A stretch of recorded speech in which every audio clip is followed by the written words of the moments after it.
Bob Dylan's mysterious break. In mid-July of 1966, Bob Dylan released the double LP Blonde on Blonde. The album continued the singer's string of 3 now classic albums since Dylan had switched from his acoustic folk pursuits in the early 60s and was now writing, playing, and recording with electric instruments. The album would boast the hit songs I Want You, Just Like a Woman, and Rainy Day Woman No. 12 and 35 with its famous chorus of Everybody Must Get Stoned.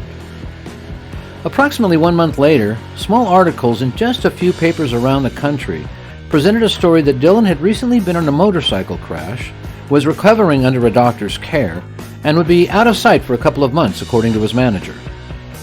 This couple of months timeline kept stretching out while fans and critics began wondering what exactly had happened. Dylan was at the height of his fame mid-1966, and they wondered if he had decided to walk away from music for a while. On December 1967, Dylan released John Wesley Harding, almost a year and a half after the little-mentioned motorcycle crash. This album saw Dylan exploring a more country folk direction. His voice now matured and was deeper and some would say more polished. On April 9, 1969, he released Nashville Skyline, which followed the same path stylistically as its predecessor. However, he refused to talk about the accident or what happened in the immediate aftermath of it. Fans and critics began speculating about this period. A narrative that the accident was more serious than previously thought took hold, though Dylan would never confirm or deny any of it, keeping his privacy guarded. It wasn't until decades later that a more fully developed narrative finally emerged, confirmed by Dylan and those close to him. On that day of July 29, 1966, Dylan was riding his motorcycle, a Triumph Tiger 100, near his home in Woodstock, New York, and suffered a serious accident. He reportedly broke several vertebrae in his neck. A police report was not filed, and the only people around at the time bore witness only to the wreckage and not the accident itself.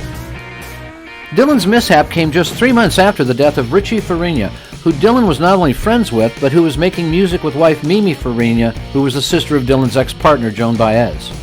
Farina had just signed copies of his new book, Been Down So Long It Looks Like Up to Me, and had asked to ride on the back of a friend's motorcycle down Carmel Valley Road.